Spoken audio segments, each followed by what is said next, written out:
Jesus got married, never got crucified. All right, let's see it. The Sinai Bible, which predates the King James Version of the Bible, there was never a crucifixion. Didn't happen. It was added to the Bible by the Romans. So while Codex Sinaiticus does predate the King James Version of the Bible by over 1,000 years, nothing really changed in the King James Version here, and the crucifixion is found across all four Gospels within Codex Sinaiticus exactly as we have it today.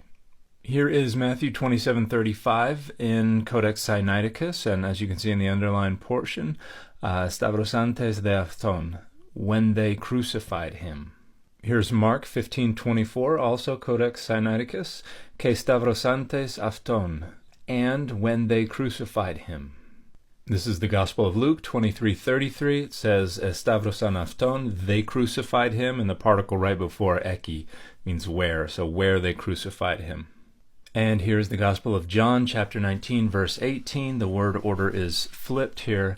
Afton Stavrosan, him they crucified.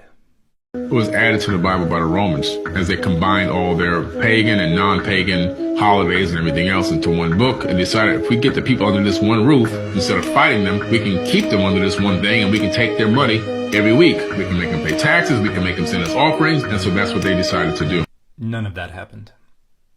So it says here, yes, Jesus was married and had children. His bloodline still walks the earth till this very day. So it's certainly possible that Jesus was married. There are reasons to have expected them to mention that he was not married. There are also reasons to have expected them to have mentioned it if he were married. So I don't think we have enough data to determine one way or another. And there are absolutely no data that indicate he had any children, much less that his bloodline still walks the earth today.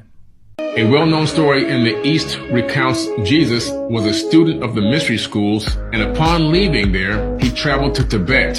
He learned energetic healing and meditation. This is not me. This is not off my dome. This is coming up out of ancient texts, ancient records that already existed thousands of years before the Bible was written.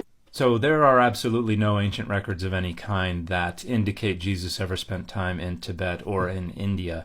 Those claims originate in the late 19th century, and first with a Russian war correspondent named Nicholas Notovich, who claimed in 1887 that while spending time in the Hemis Monastery in Ladakh in India, he had seen and translated a manuscript called The Life of Saint Issa that told of Jesus being there, and he would publish those claims in 1894 in his French book, La Vie Inconnue de Jesus Christ, and would go on to make a ton of money and gain a lot of attention for those claims. But many people have tried to track down that manuscript. No one knows of its existence. There are absolutely zero data that support the conclusion that this was anything other than a hoax intentionally perpetrated by Notovich, and all later claims are based on or inspired by that original hoax perpetrated in the late 19th century.